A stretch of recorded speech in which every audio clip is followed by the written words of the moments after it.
नमस्कार दोस्तों, हम हैं पूर्व जन्म की कहानियों के कथावाचक, past life regression expert, life and leadership coach Hitesh Chhabra. प्यारे भाई और बहनों, हमारे आज के इस वीडियो के अंदर हम एक भाई की पूर्व जन्म की कहानी आप सभी के सामने प्रस्तुत करने जा रहे हैं। दोस्तों, आज की जो कहानी है बहुत बहुत विशेष होने वाली है। वो इसलिए विशेष होने वाली है क्योंकि जिन प्रश्नों के उत्तर प्राप्त करने के लिए इन भाई ने अपना पास्ट लाइफ रिग्रेशन कराया था, उन प्रश्नों से जुड़ा हुआ पास्ट लाइफ तो इनको नजर आया, लेकिन उन प्रश्नों के उत्तर प्रॉपरली ये प्राप्त नहीं कर पाए। तो फिर हमने क्यों कहा कि ये कहानी श्रेष्ठ है या अच्छी है, बहुत विशेष है? इसलिए दोस्तों कि इन भाई के प्रश्नों के उत्तर न मिलने के बावजूद भी इस पास्ट लाइफ रिग्रेशन से एक ऐसी शिक्षा प्राप्त हुई है हमारे को, जिसका हम समझते हैं कि आप हमारे भाई बहन जो दर्शक हैं, जो कि इन वीडियोस को कुछ ना कुछ अपने जीवन के अंदर सकारात्मक परिवर्तन लाने के लिए, चेंज लाने के लिए, अपने जीवन में अपनी समस्याओं से कैसे बाहर निकलना होता है उसकी शिक्षा प्राप्त करने के लिए, दोबारा से अपने आप को मोटिवेट करने के लिए जो आप भाई बहन हमारी ये वीडियोस देखते हैं, जिसके लिए हम आपके बहुत बहुत आभारी भी हैं। बहुत बहुत धन्यवाद आप सभी का हमसे जुड़े रहने के लिए। तो जो शिक्षा इस पास्ट लाइफ रिग्रेशन के माध्यम से प्राप्त हुई हमें और उस भाई को भी, हम समझते हैं कि अगर वो शिक्षा हम सब लोगों को भी मिल जाए तो हमारे जीवन की कम से कम आधी समस्याएं तो ऐसे ही सॉल्व हो जाएंगी एक छोटी सी बात को समझ लेने से। तो इसीलिए हमारे को लगा कि ठीक है भाई, एग्जैक्टली उसके आंसर नहीं मिले लेकिन शिक्षा तो बहुत अच्छी है, तो हमारे को ये वीडियो आप सभी के लिए बनाना चाहिए। और भाई जो हमारा पर्पज़ है कि हम ये स्पिरिचुअल या स्पिरिचुअलिटी से जुड़ी हुए हम वीडियोस को देखते हैं ताकि हम अपना सेल्फ डेवलपमेंट कर पाए, हमारे को लाइफ के अंदर क्लैरिटी मिले कि सही क्या है, गलत क्या है। बहुत बार क्या होता है कि हम भावनाओं के अंदर बह करके बहुत सारी ऐसी चीज़ें करते हैं जो कि हमारे को लगता है कि हम तो भले के लिए कर रहे हैं, लेकिन क्या सही मायने में ये सब करना सही है? हमसे बहुत बार गलतियां हो जाती हैं और इसी की वजह से फिर बहुत कुछ हमारे को फेस करना पड़ता है। तो ऐसी किसी चीज़ के बारे में इस वीडियो के अंदर आज हम बात करेंगे। तो बहरहाल भाई के बारे में थोड़ी बहुत डिटेल्स हम आपको दे देते हैं और आपको बताते हैं कि ये अपना पास्ट लाइफ रिग्रेशन जो है क्यों कराना चाहते थे। तो जो ये प्यारे भाई हैं, लगभग 35 वर्ष इनकी आयु है, विवाहित हैं, विवाह को कुछ वर्ष हो गए हैं, लेकिन अभी तक भी इनको इनके विवाह से संतान प्राप्त नहीं हुई है ना।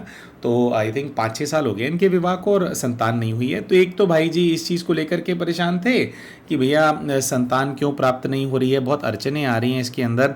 और जैसे अब आजकल तो ये भाई मेडिकल फैसिलिटीज़ बहुत बढ़ गई हैं, तो लोग अपने चेकअप्स वगैरह करा लेते हैं। तो ये कहते हैं कि भैया कुछ ऐसा होता है कि जब मेडिकल चेकअप हमारा होता है तो उसमें ना पता लग जाता है डॉक्टरों को, जो भी टेस्ट वगैरह होते हैं, कि भाई आप कितनी पोटेंसी है कि भाई आप संतान उत्पन्न कर सकते हैं नहीं कर सकते। ये कहते हैं कि भैया हमारे केस में क्या होता है कि जब मेरी फिटनेस एकदम बढ़िया चल रही होती है और ये होता है कि भी हाँ मेरे जो सैंपल्स हैं और ये सब वो उससे आ जाता है कि मैं संतान उत्पन्न करने के लिए बिल्कुल पूरी तरह से सक्षम हूँ, पोटेंट हूँ, कहने उस टाइम पे मेरी जो धर्मपत्नी हैं वो बीमार पड़ जाती हैं, उनको कुछ दिक्कत हो जाती है। अच्छा, फिर कहते हैं कि मेरी धर्मपत्नी की दवाइयाँ चलती हैं, वो एक्सरसाइज करती हैं, अपना रूटीन ठीक करती हैं, जैसे तैसे करके भाई वो स्वस्थ फील करने लग जाती हैं। फिर हम ट्राई करते हैं, फिर बच्चा नहीं होता और फिर हम टेस्ट कराते हैं। जब हमारी पत्नी ठीक चल रही होती है तो ऐसा आता है कि भी आपका जो पोटेंसी लेवल है वो गिर गया है, अब फिर मेरे में कोई समस्या आ जाती है। तो ये कहते हैं कि भैया अभी 6 साल हो गए हैं और हम लोग दोनों बहुत ज़्यादा फ्रस्ट्रेटेड हैं कि भाई कैसे होगा ये चीज़, है ना। अब कहते हैं कि भी मैं अपना परिवार आगे बढ़ाना चाहता हूँ, तो फिर तो इस चीज़ को लेकर के परेशान थे।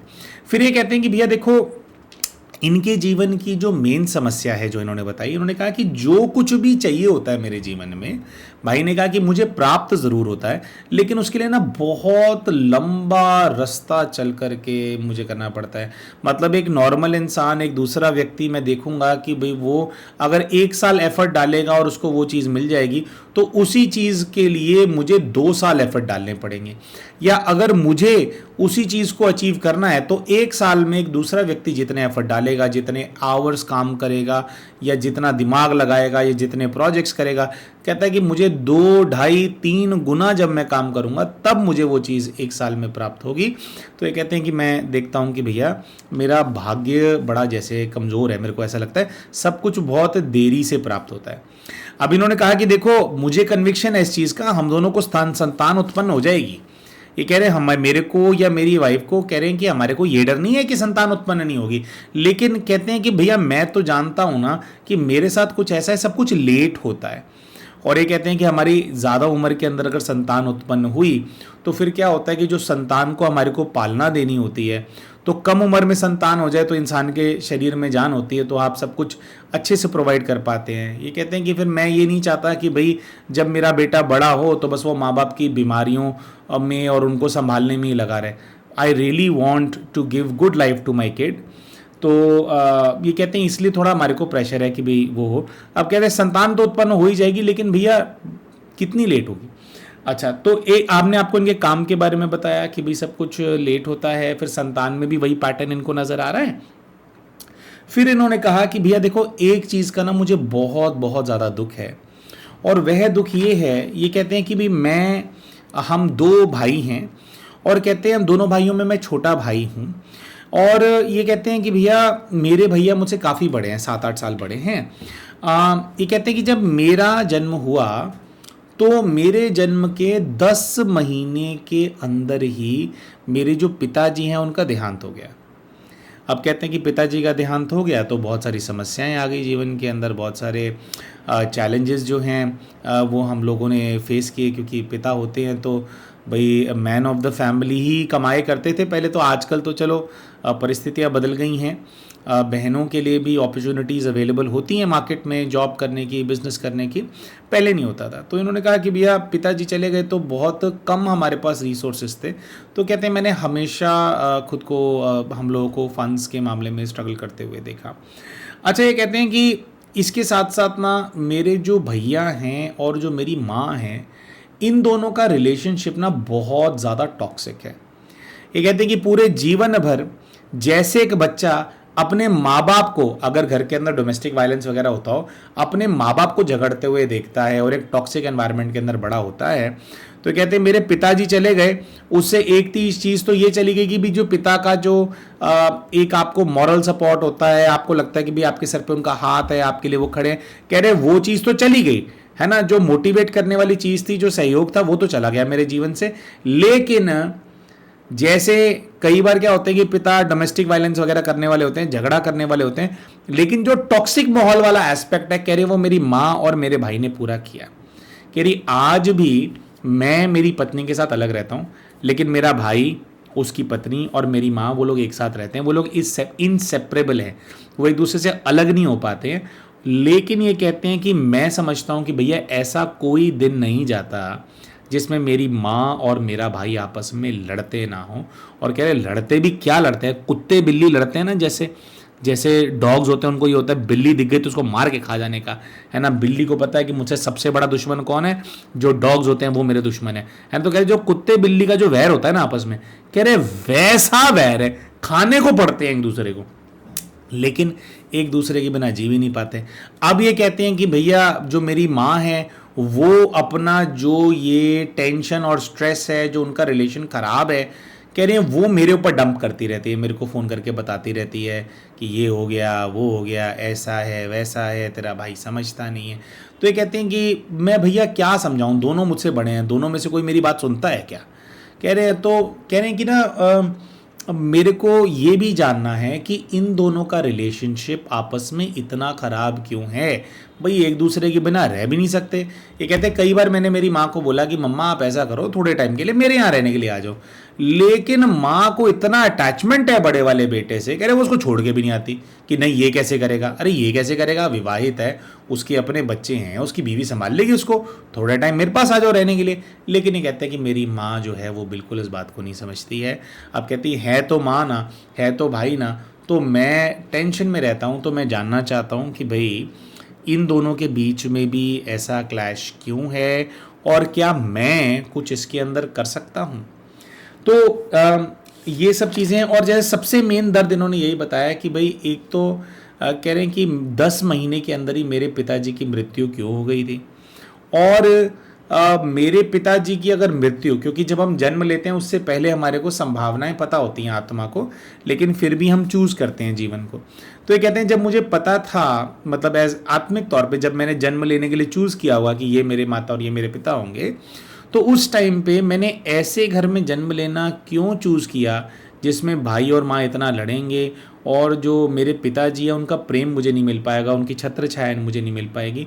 क्यों ऐसा है कि केवल 10 महीने के अंदर, मैं जब 10 महीने का था, मेरे पिताजी की मृत्यु हो गई, वो हमें छोड़ करके चले गए। कहते हैं मैं आज भी सोचता हूँ तो, और कहते हैं कि मैं जब भी मेरे पिताजी की फ़ोटो देखता हूँ तो मैं बहुत गहरा अटैचमेंट फील करता हूँ उनसे।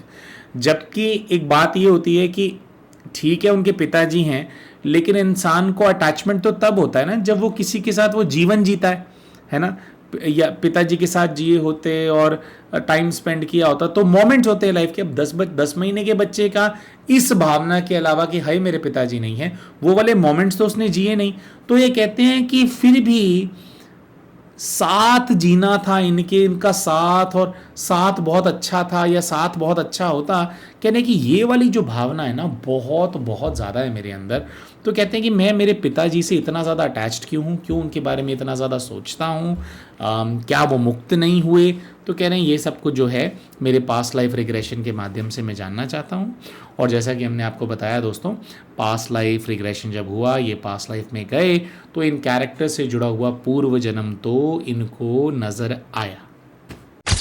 तो प्यारे भाइयों और बहनों, इन भाई ने अपने पूर्व के जीवन के अंदर क्या देखा, इसके बारे में अभी डिटेल में आप सभी को हम बताएंगे। लेकिन उससे पहले हम शाउट आउट देना चाहते हैं उन सभी भाई बहनों को जिन्होंने अभी रिसेंटली हमारे चैनल की मेंबरशिप के लिए ऑप्ट किया है। दोस्तों यूट्यूब के ऊपर इनके यूज़र आईडीज़ हैं फैब क्राफ्ट्स और जेलम नायक।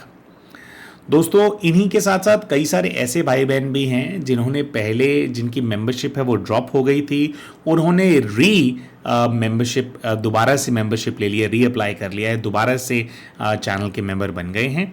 तो सभी उन भाई बहनों का धन्यवाद, चाहे वो नई भाई बहन हो जो मेंबर बन रहे हैं या जो पुराने भाई बहन हैं जिन्होंने मेंबरशिप छोड़ दी थी उन्होंने रीजॉइन कर ली है। आप सभी का बहुत बहुत धन्यवाद है।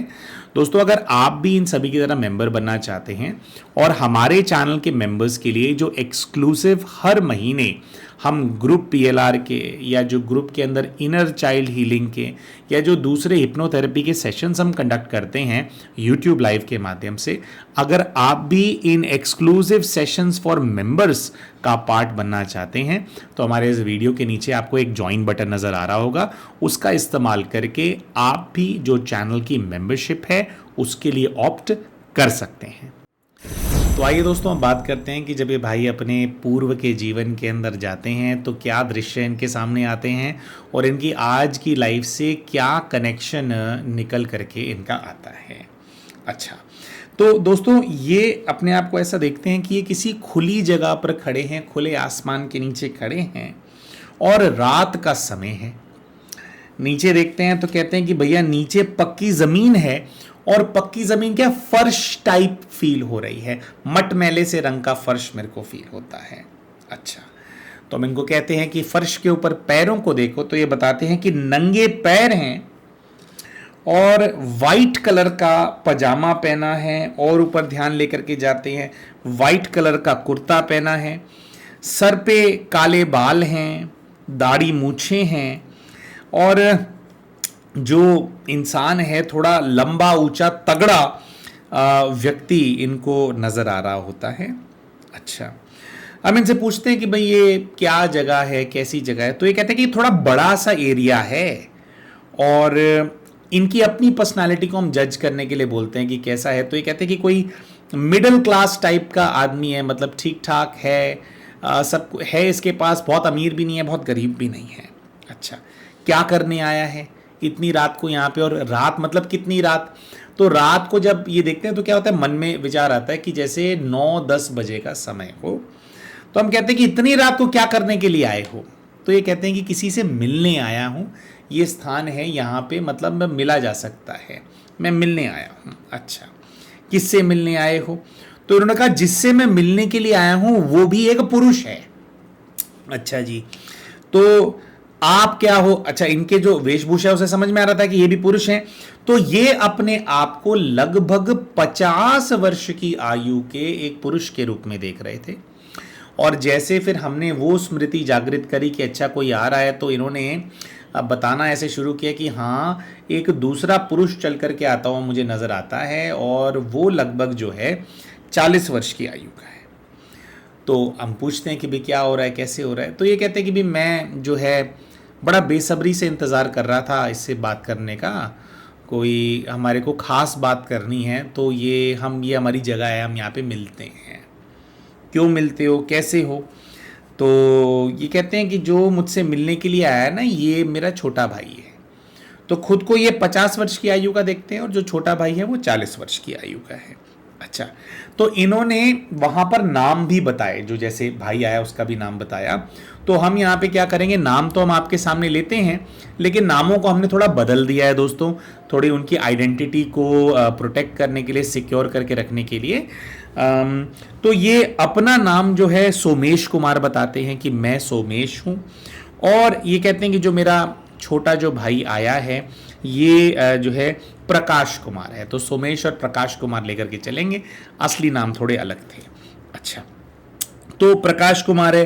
तो ये हम कहते हैं कि भाई क्यों मिलने के लिए आए हो, ऐसी क्या डिस्कशन हो रही है? भाई है तो घर पे कर लेते। तो कहते हैं नहीं, थोड़ा हम अलग से मिलना पसंद करते हैं। जो मेरा भाई है वो पसंद नहीं करता है कि भाई उसकी जो समस्याएं हैं घर वालों को ज़्यादा पता लगे, घर पे टेंशन देने का उसका संस्कार नहीं है। तो हमारी जो समस्याएं होती हैं वो हम बाहर आकर के जो है डिस्कस कर लेते हैं। तो कहते हैं कि हम दोनों घूम रहे हैं साथ में, जैसे हाथ ऐसे पीछे करके अपना दोनों भाई चल रहे हैं, बात कर रहे हैं। और फिर कहते हैं कि मेरा जो भाई है वो चलते चलते उसने मेरा हाथ पकड़ लिया है और वो मुझे कह रहा है कि भाई साहब बैठ के बात करनी। कह रहे हैं आज उसका ना जो चलने का मन नहीं है, कुछ सीरियस बात, ज़्यादा ही सीरियस बात कुछ वो करना चाहते हैं, बहुत दुखी है।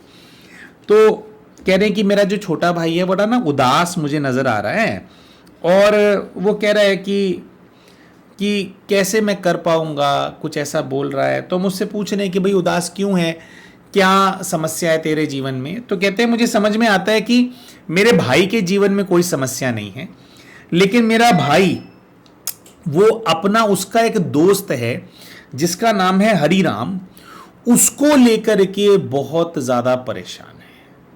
क्यों परेशान है? ये कहते हैं कि मेरे भाई का दोस्त हरिराम फाइनेंशियली स्टेबल नहीं है, तो मेरे भाई को उसकी फाइनेंशियल इंस्टेबिलिटी देख करके बहुत बहुत दुख होता है। अच्छा, बहुत बहुत दुख होता है। क्यों दुख होता है? ये कहते हैं कि मेरा भाई कहता है कि देखो भैया, हम लोग साथ में पले बड़े हुए, सब लोग एक ही गांव के हैं। अब आपका भी नौकरी लग गया, मेरे पास भी मेरा सरकारी नौकरी लग गया है, लेकिन ये यहीं का यहीं रह गया हरिराम, तो इसको देख करके मुझे बहुत दुख होता है। ठीक है, तो हमने कहा कि भाई पूछो उससे भी फिर चाहता क्या है? तो कह रहे हैं कि मेरा भाई कह रहा है कि मैं अपना कुछ जो पैसा है वो देना चाहता हूँ उसको। अच्छा, उसको पैसा देना चाहता हूँ। क्यों पैसा देना चाहता है, क्या हो गया? तो ये कहते हैं कि भाई उसकी हेल्प हो जाएगी। तो ऐसा इनको कुछ नज़र आता है कि इनका भाई कुछ ज़्यादा ही दुखी है अपने दोस्त हरिराम के चलते, और हरिराम को ये बोल भले ही रहा है कि मैं देना चाहता हूँ, एक्चुअली में बहुत लंबे समय से वो हरिराम को पैसे दे रहा है जिससे कि वो अपना घर बना सके, अपनी लाइफ में कुछ स्टेबल हो सके। ये कहते हैं कि भाई की मुझे बात पता लगी है, तो भाई मैं तो उसको बोल रहा हूँ कि छोटे तो ये गलत कर रहा है ना भाई, ठीक है उसकी परिस्थिति खराब है, लेकिन कह रहे हैं वो मुझे कुछ ऐसा अमाउंट बता रहा है जिसको सुन करके मुझे लग रहा है कि अपने घर में क्या देता होगा फिर ये, मतलब अपने घर में कमी आ जाएगी ऐसे तो, है ना। लेकिन कह रहे मेरा भाई इसी चीज़ में लगा हुआ है कि वो जो दोस्त है ना उसका दुख मुझसे नहीं देखा जाता, हम तो चलो कर लेंगे, हमारे पास ज़मीन भी है, उसके पास वो भी नहीं है। तो कह रहे काफ़ी पैसा दे चुका है और ये और पैसा देना चाहता है। ये कहते हैं कि मेरा जो नेचर है, मैं बहुत ज़्यादा प्रेशर डालने वाला व्यक्ति नहीं हूँ।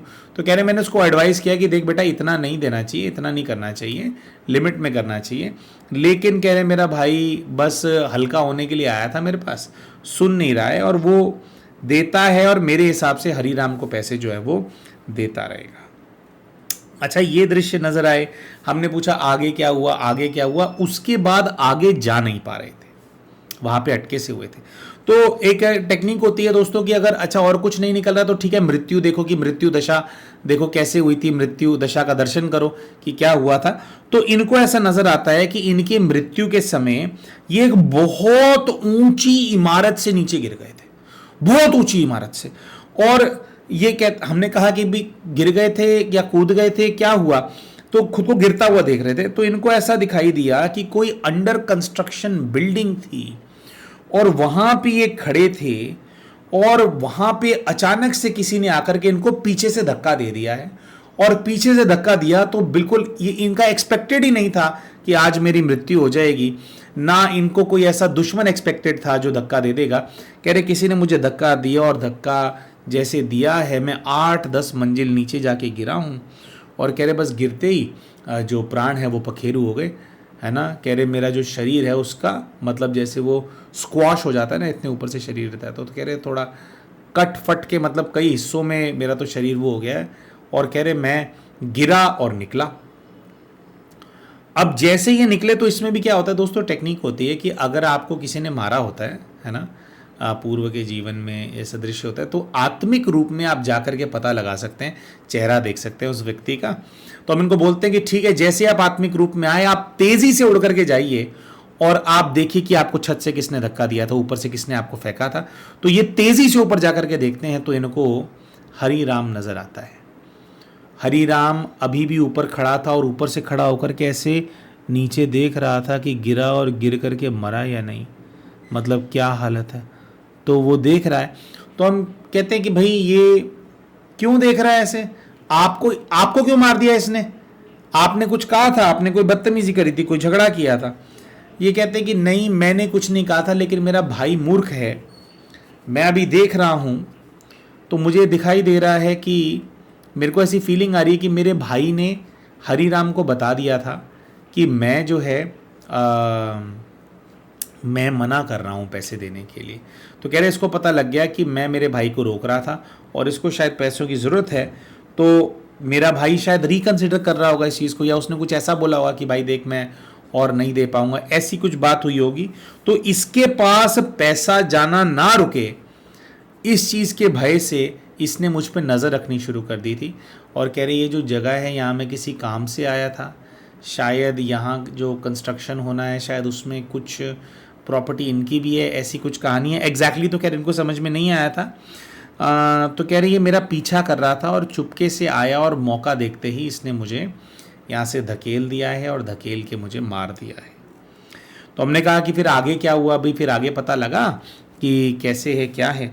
तो ये कहते हैं कि नहीं, आगे जाकर के किसी को नहीं पता लगा, लोगों को लगा कि मैं ऐसे गया था और मैं फिसल करके गिर गया हूँ। और आज भी मेरे खानदान में सबको यही पता है कि मेरा एक्सीडेंट हुआ था और मेरे घर वाले जिस समय पर मैं मरा उस समय को ऐसा समझते हैं कि बहुत ही मनुष्यत हो गई, मतलब बहुत बुरा टाइम आ गया था जिसमें घर में मृत्युएं होने लगी अकस्मात। तो कह रहे मेरे घर वाले सोचते हैं, आज भी मेरे घर के सदस्य जीवित हैं, वो लोग सोचते हैं कि मेरी जो मृत्यु है वो और भी मृत्युएं हुई थी, मेरी जो मृत्यु है वो शायद किसी ने कोई काला जादू करा दिया था हमारे ऊपर, या हम लोगों के परिवार पे 7.5 शुरू हो गई थी। इन सब चीज़ों की वजह से एक्सीडेंट से मेरी मृत्यु हुई और भी जो फैमिली है उसके अंदर एक्सीडेंट्स हुए वो मतलब अकस्मात हुई। लेकिन ये कह रहे ऐसा नहीं है, ना मेरा एक्सीडेंट हुआ था और ना ही आगे जो परिवार के अंदर एक्सीडेंट हुए वो एक्सीडेंट थे, ये सब मर्डर्स थे और आज तक हमारे परिवार में पता ही नहीं है कि अब मेरा मर्डर हुआ था। अच्छा, फिर इन्होंने देखा कि भाई जो है कि फिर क्या हुआ, मरने के बाद क्या हुआ। तो कह रहे मरने के बाद मुझे ऐसा दिख रहा है कि मेरे भाई को बचाना है, मुझे मेरे भाई को बताना है, मैं मेरे भाई को ये हरि राम से बचाना चाहता हूँ।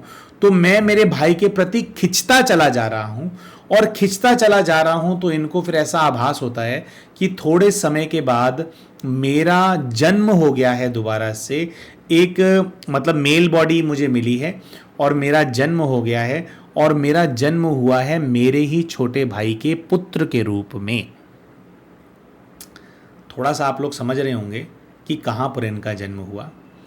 और फिर थोड़ी आगे की कहानी इनके जो गाइड हैं वो भी इनको दिखाते हैं। मतलब एक तो होता है कि आप शरीर में बच्चे के रूप में क्या एक्सपीरियंस कर रहे हो, और फिर ये भी होता है कि आत्मिक रूप से गाइड भी आपको बहुत कुछ दिखाते हैं कि देखो ये हो रहा था।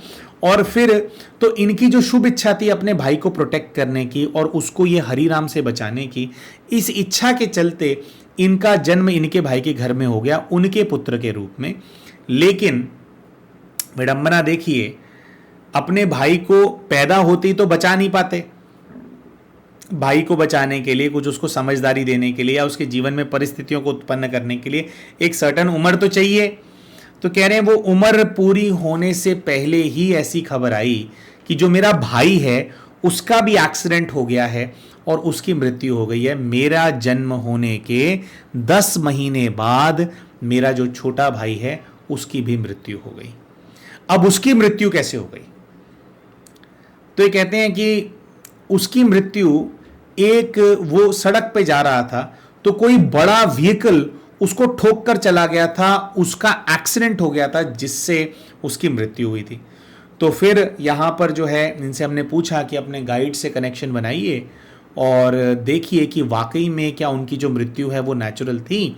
तो इन्होंने जब अपने गाइड से कनेक्शन बनाया तो इनके गाइड ने इनको दृश्य दिखाए कि जो लॉरी ने इनके भाई को टक्कर मारी थी, यानी पूर्व जन्म का भाई कह लो या इस जीवन का पिता कह लो, है ना, वही पिताजी जिनके लिए इनका मन बहुत ज्यादा खिंचता है ना, उसी के ही बड़े भाई थे पिछले जीवन में, यानी कि अपना ही ताया था, है ना। तो उस भाई की जिस लॉरी से या जिस बड़े व्हीकल से टक्कर लग करके मृत्यु हुई थी, वो लॉरी, वो बड़ा वाला व्हीकल भी हरि राम ही चला रहा था। तो हमने पूछा कि भाई आपके जो अभी पिताजी हैं या पिछले जन्म का छोटा भाई लगा लो, तो वो तो हरि राम को पैसे दे ही रहे थे ना। तो फिर तो इन्होंने कहा कि नहीं, जब मैं मर गया था तो मेरे मरने के बाद मेरे भाई को मैं आत्मिक रूप से भी जैसे उसको पुश करता था कुछ चीजों के लिए, क्योंकि अगला जन्म होने से पहले 2-1 महीना मैं आत्मिक रूप से भी मेरे भाई के आसपास रहा, उसके सपनों में आता रहा, उसको बोलता रहा कि इसको नहीं देने। तो कह रहे कि मेरी मृत्यु के बाद मेरे भाई ने एक तो हरिराम को पैसे देने बंद कर दिए थे, और फिर थोड़े ही समय के बाद मेरे भाई ने पैसों की डिमांड करनी भी शुरू कर दी थी, क्योंकि मैं उसको इंस्पायर करता था बार बार कि अपने पैसे मांग। तो मेरे भाई के मन में यह था कि मेरे बड़े भाई साहब जो चाहते थे, मेरे बड़े भाई साहब नहीं चाहते थे कि मैं पैसा दूं, तो उसके मन में वो बात बस गई थी। इसने मेरी हत्या हो जाने के बाद, मेरी मृत्यु हो जाने के बाद हरिराम को पैसे देने बंद कर दिए थे, और हरिराम से अब ये समय आ गया था कि कुछ समय से लगभग 2-3 महीनों से ये पैसे मांग भी रहा था, और हरिराम पैसे वापस नहीं करना चाहता था, और पैसे वापस ना देने पड़े उसके लिए सामने वाले बंदे को मार दो। इस बात में क्या होता है, एक बार ही आदमी मर्डर करने से डरता है, लेकिन एक बार मर्डर कर दिया और उसके बाद कुछ नहीं हुआ, ना पकड़ा गया ना कुछ, तो क्या होता है इंसान को जैसे वो हो जाता है कि भाई ये तो बड़ा इजी है, बस बंदे को टपका दो और क्या। तो कह रहे हैं ऐसी एक भावना के साथ इसने फिर मेरे भाई के ऊपर नज़र रखना शुरू किया। इसको पता था कि जो मेरा छोटा भाई है, यानी कि इनके पिताजी, वो कहाँ कहाँ जाते हैं, कैसे कैसे जाते हैं। तो कह रहे हैं कि फिर ऐसे ही उसने मौका देख करके इनको गाड़ी से उड़ा दिया और मार दिया। वो प्रॉपर प्लानिंग थी, तो कभी पता ही नहीं चला था कि कौन सी गाड़ी मार गई थी, बस पिता का सड़क के ऊपर शव मिला था। तो इनके पास्ट लाइफ रिग्रेशन के माध्यम से ये चीज़ पता चली कि इनकी भी हत्या हुई थी और इनके जो पिताजी हैं उनकी भी हत्या हुई थी। दोस्तों, जैसे ये हुआ तो यहाँ पर जो गाइड हैं उनसे गाइडेंस मांगा गया कि हे पुण्य आत्मा, आप हमारे को बताइए हम किसी एक व्यक्ति की मदद कर रहे हैं। और दोस्तों यही वो शिक्षा है जो गाइड से मिली, जो हम चाहते थे कि आप सब लोग भी इस शिक्षा को प्राप्त करें। वैसे तो बहुत आप समझदार हैं, लेकिन बहुत बार क्या होता है, हम भावनाओं में डूबते हैं हमारे जीवन के अंदर ना, और भावनाओं में डूब करके हम ऐसे डिसीजंस लेते हैं जो कि आगे चल करके हमारे को बहुत नुकसान पहुंचाते हैं। तो गाइड से पूछा गया कि हे पुण्य आत्मा, मेरे जो पिताजी हैं, यानी पिछले जन्म का छोटा भाई लगा लो, इस जीवन के पिताजी लगा लो, एक ही व्यक्ति जो है, कह रहे मेरे जो पिताजी हैं उन्होंने तो अपने दोस्त का भला ही किया था। उनका दोस्त मुसीबत के अंदर था तो उसका काम धंधा सेट करने के लिए, उसका घर बनाने के लिए, छत बहाल करने के लिए तरस खा के वो इतना ज़्यादा सोचते थे, उसके बारे में भला किया था, तो फिर उसका बुरा क्यों हो गया, है ना? या सामने वाले व्यक्ति ने बुरा किया, क्या ये सही है? तो सबसे पहली बात जो इनके गाइड ने इनको बोली दोस्तों, वो ये बोली कि बच्चे, सबसे पहले तो समझने की बात यह है कि कौन सा व्यक्ति किस परिस्थिति के अंदर है, वो उसके अपने कर्मों का फल है। बहुत बार हमारे को ऐसा लगता है, कल ही हम एक माता जी हैं, हम उनका पास्ट लाइफ रिग्रेशन किया था, पहले काउंसलिंग किया था उनका। खैर ये वाले जो माता जी हैं उनका तो PLR ठीक से सक्सेसफुल नहीं हो पाया था, तो वो वाली माता जी से भी हम बात करते, बड़ी सेवादारी आत्मा है, तो उनके मन में यही चलता रहता है। कहती है मैं किसी भी गरीब आदमी को देखती हूँ या किसी बहुत तकलीफ वाले इंसान को देखती हूँ, हालांकि मेरे अपने जीवन में बहुत तकलीफ़ें हैं, क्योंकि माता जी एंजाइटी, पैनिक अटैक्स वगैरह आ रहे हैं उनको, तो कह रही हैं कि उसके लिए ना मैं ऐसा मांग लेती हूँ कि जो इसके दुख है ना भगवान मुझे दे दो। और फिर दूसरे ही क्षण कहती है कि मैं इतनी दुखी क्यों हूँ मेरे जीवन के अंदर, मुझे समझ में नहीं आता। अरे क्यों दुखी हुआ, क्या मतलब है? दूसरों के दुख जो आप मांग रहे हो, आप मांग रहे हो, और जो पुण्य आत्माएं होती हैं उनके पास शक्ति होती है, उनके संकल्पों में सिद्धि होती है। आपने मांगा तो आपके पास आ जाता है। सामने वाला तो सुखी हो जाएगा, लेकिन आप तो दुखी हो जाओगे ना। इससे बढ़िया तो अगर हमारे को किसी का कल्याण करना है तो परमात्मा से सीधी यही बात करें कि जो सामने वाली आत्मा है उसका कल्याण हो, और ये भी बेहद में करें। किसी एक दो लोगों के अंदर जब हम अपनी बुद्धि अटका लेते हैं और उनके दर्द से अपने आप को जोड़ लेते हैं, उनके दर्द को अपना दर्द समझ लेते हैं, तो वो दर्द जो है ना, हमारे को अंदाज़ा नहीं होता कि आगे कितना दर्द देने वाला है। तो खैर वापस जाते हैं, तो गाइड से पूछा, तो गाइड ने कहा कि अगर वो गरीब था या अगर वो समस्याएं थी तो वो उसके अपने कर्मों का प्रतिफल है ना। मतलब पिछले जन्म में जो उसने कर्म किए होंगे उसके प्रमाण उसके पास धन नहीं है, वो भाग्य नहीं होगा। तो आपने जो दया की उसके ऊपर, या जो आपने जो दया दिखाई, एक्चुअली में आपने उसकी आदत बिगाड़ी है ना। भाई कोई व्यक्ति है, अगर उसके जीवन में मुश्किल परिस्थिति है, एक होता है कि व्यक्ति मेहनत करके, स्ट्रगल करके और जैसे भी करके धीरे धीरे बनाता है। एक है सामने वाले व्यक्ति परेशान है तो उसको हम ये आदत डाल दें कि अगर तेरे को दिक्कत है तो मुझसे तेरे को मिल जाएगा। ऐसे तो सामने वाला इंसान काम करेगा ही नहीं, वो तो और चोर बन जाएगा, है ना। तो गाइड से फिर पूछा गया कि हे पुण्य आत्मा, तो इसका मतलब तो ये है कि फिर किसी की सहायता ही नहीं करनी चाहिए। तो गाइड ने कहा कि ऐसा नहीं होता। सहायता का मतलब होता है सहायता करना, उधार देना नहीं। गाइड ने कहा कि बच्चे, अगर आपको या आपके पिता को उसकी अपने मित्र की, हरिराम की सहायता करनी थी, तो पहली बात तो सहायता उतनी की जाती है। सहायता का मतलब ये होता है कि जो दिया वो दे दिया, वो वापस नहीं मांगा जाता।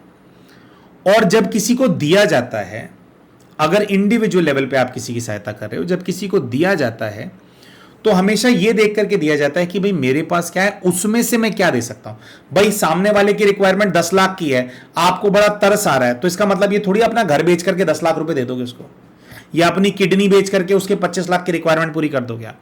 ये मतलब थोड़ी है। सामने वाले व्यक्ति को 10 लाख की रिक्वायरमेंट है, हाँ आप सहायता करना चाहते हो, तो सहायता करने के अंदर आप देखो आपके पास क्या है। उसको 10 लाख रुपए चाहिए, आपको दिख रहा है भाई मेरे पास 5 लाख है।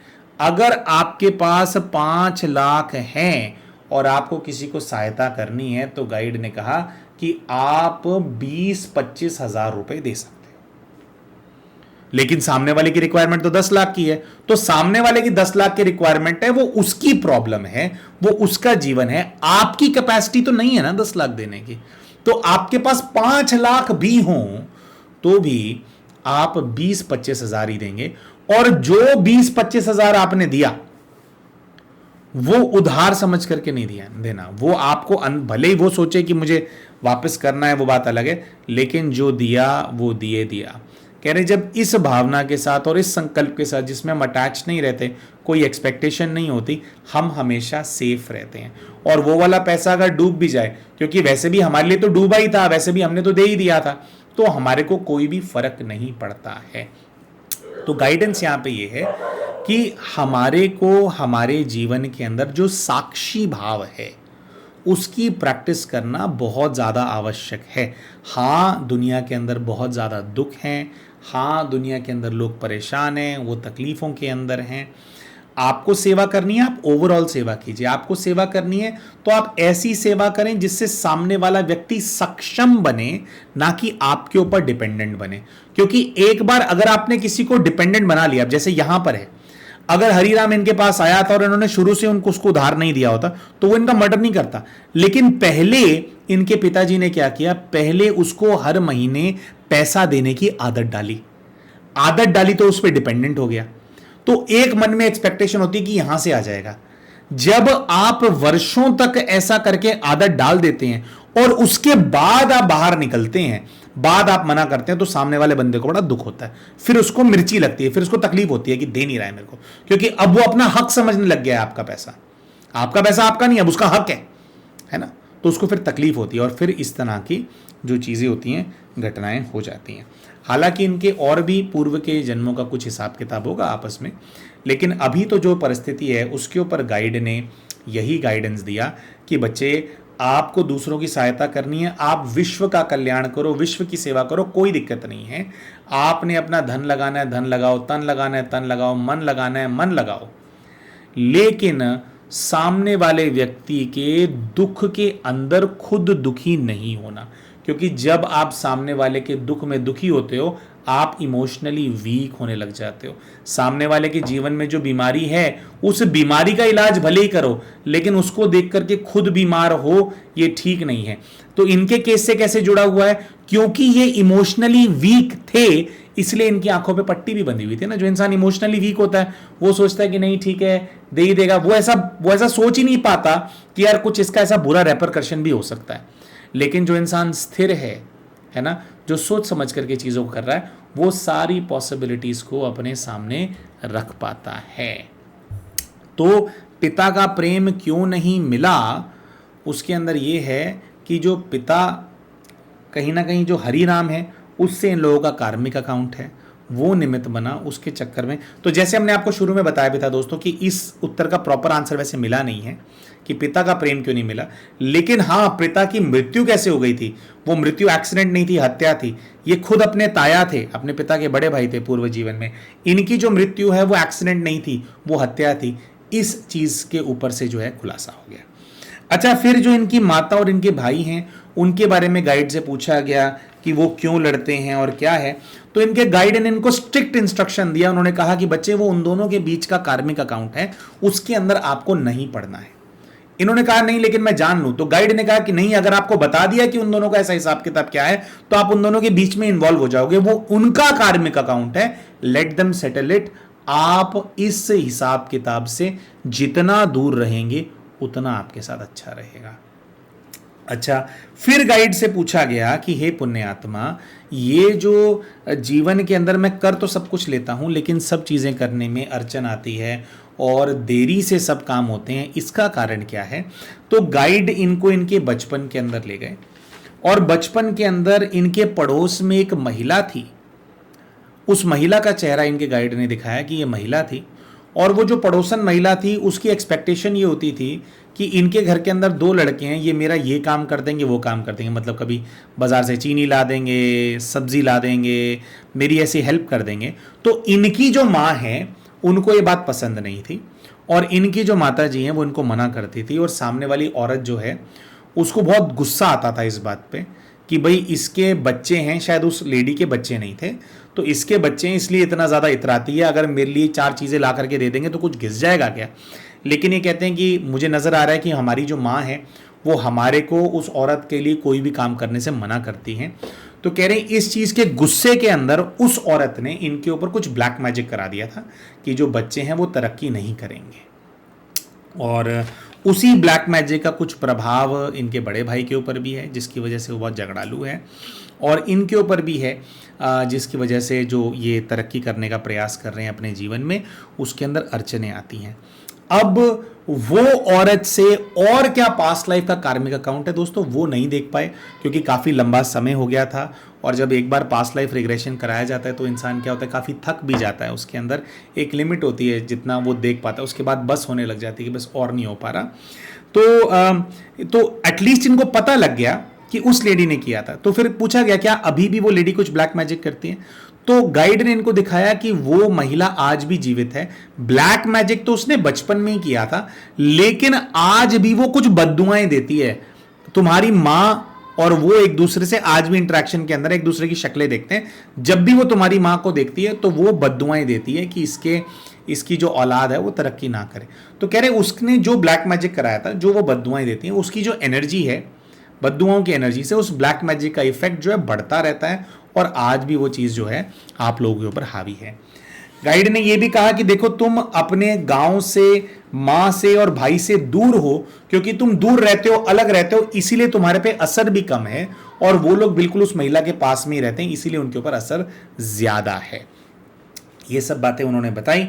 और फिर इसका निवारण कैसे किया जा सकता है, थोड़ा बहुत दोस्तों जो ये प्यारे जो भाई हैं उनको हमने गाइडेंस दिया। जैसे गाइडेंस के अंदर एक गाइडेंस ये था दोस्तों कि देखिए, जब भी आपके ऊपर ब्लैक मैजिक का इफेक्ट होता है या कोई डार्क एनर्जीज होती हैं, डार्क एंटिटीज होती हैं, तो उनसे डील करने के लिए जो आपको अपना सशक्तिकरण करना होता है, जो आपको, अच्छा सशक्तिकरण कैसे होगा, साधना से होगा, लेकिन कुछ धारणाएं भी अपने जीवन के अंदर करनी होती हैं। तो उसके ऊपर थोड़ा जो भाई है उनको हमने गाइड किया। जैसे भाई हैं, एक तो हमने उनको कहा कि देखो भाई, अब आपको ध्यान वगैरह करना पड़ेगा, और नेगेटिव एनर्जीज का अगर कुछ अटैक होता है तो एक तो आप रुद्रमाला धारण कर लो। तो उनको बोला उससे क्या होता है, थोड़ा ऑरा स्ट्रांग हो जाता है, और जो आपको साधना करनी है उसके अंदर थोड़ा मन लगने लग जाता है। तो पंचमुखी रुद्राक्षी माला धारण करने के लिए बोली भाई को। फिर एक जैसे 21 डेज नेगेटिविटी रिमूवल की मेडिटेशन भोले बाबा ने करवाए थे पीछे, तो उसका कुछ हमने रिकमेंडेशन किया कि इस समय आपको ये रोज़ करना है।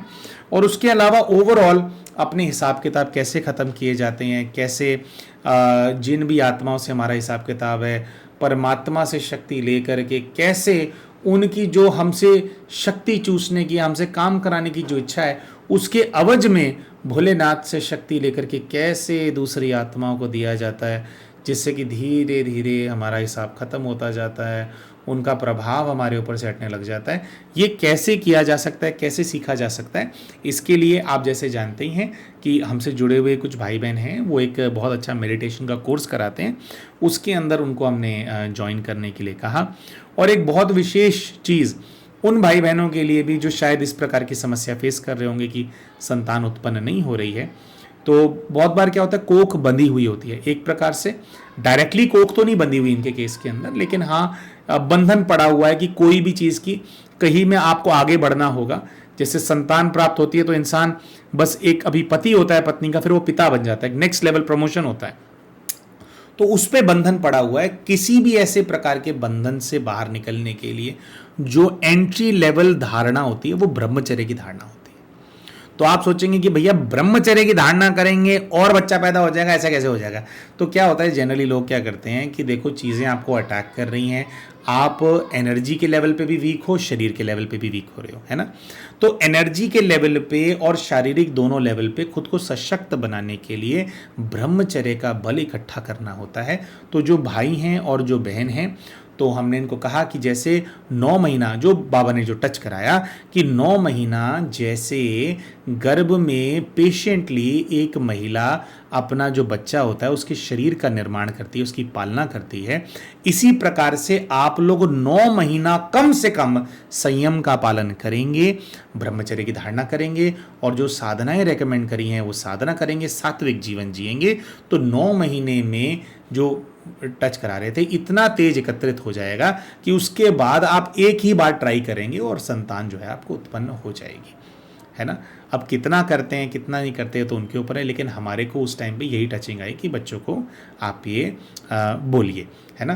तो ये सारे जो फिर रिकमेंडेशंस हैं भाई को दिए, और उसके साथ साथ फिर जो सेशन है वो संपन्न हो गया। मैं ऐसा समझता हूँ दोस्तों कि ये जो साक्षी दृष्टा का भाव वाली जो हमारे को शिक्षा मिली है कि हाँ हमें सेवा करनी चाहिए, हाँ हमें विश्व कल्याण करना है, दूसरी आत्माओं का कल्याण करना है, जीव जंतुओं का कल्याण करना है, लेकिन दुख के अंदर दूसरे का दुख देख करके अगर हमें दुखी रहने की आदत होती है, अगर हम उस दुख को कुछ ज़्यादा ही फील करते हैं तो ये दुख हमें बर्बाद कर देता है। तो अगर करना भी है तो सामने वाले की परिस्थिति का निवारण कीजिए।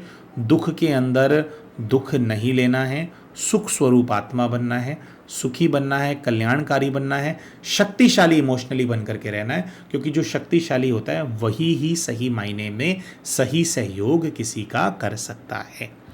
तो आप सभी के लिए शुभ इच्छाओं के साथ आप सभी का कल्याण हो, आपको कुछ अच्छी शिक्षा मिली हो, आपके जीवन में कुछ सकारात्मक परिवर्तन आए इस वीडियो के माध्यम से। इसी शुभ इच्छा के साथ प्यारे भाइयों और बहनों, आप सभी से हम विदा लेते हैं। ये जो मेडिटेशन कोर्स हमने इनको रेकमेंड किया था, अगर आप भी वो मेडिटेशन करना चाहते हैं तो इस वीडियो के पिंड कमेंट के अंदर एक ग्रुप का हम लिंक दे देंगे, आप उसको ज्वाइन कर सकते हैं। पूरी तरह से वो वाला जो मेडिटेशन का कोर्स होता है वो निःशुल्क होता है, उससे जुड़ी हुई सारी सेवाएं जीवन भर निःशुल्क चलती हैं। ठीक है जी, तो आप चाहें तो आप उस ग्रुप को ज्वाइन कर सकते हैं। बहुत बहुत धन्यवाद आपका हमारे वीडियोस को देखने के लिए, हमसे जुड़े रहने के लिए।